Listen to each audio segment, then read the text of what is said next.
fa manoloana ity fiaonana atampony ity dia nilaza ny heviny mahakasika izany indrindra i Christine Razanamahasoa izay minisitry ny fitsarana teo aloha.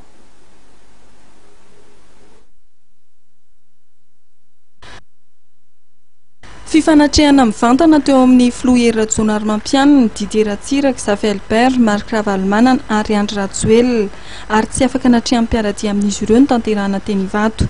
Anisany tonga teny Ivato ny solombavam-bahoaka Irmana Armamy ary Christine Razanamahasoa saingy tsy hafanitra tao amin'ny 5 étoiles izy ireo.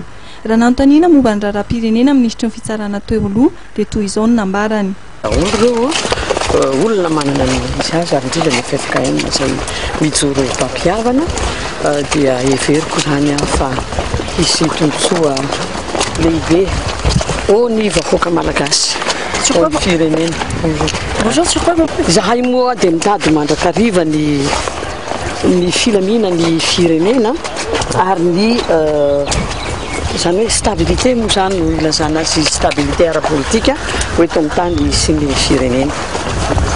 Dia le fanajana mihitsy ny lalàna, fanajana ny lalam-panorenana, izany ny préalable zany hoe zavatra azo apetraka voalohany indrindra hoe hajana ity lalàna ity, hajana ny lalam-panorenana mba hazahoana mba hampisy ny filaminana eto, la stabilité. Anisan'ny tazana teny amin'ny sisy Ivato ihany koa i Tojo Ravalomanana, zanakalainy filoha teo aloha Ravalomanana. Nisafidiny tsy haneho hevitra ny tenany raha nanontany mpanao gazety momba ny fahafahan'ny filoha teo aloha Marc Ravalomanana mandray anjara amin'ny fivoriana tampon'ny filoham-panjakana tarihan'ny FFKM. Andasa aloha fa za ohatra ny te hitady toalety atsy amin'le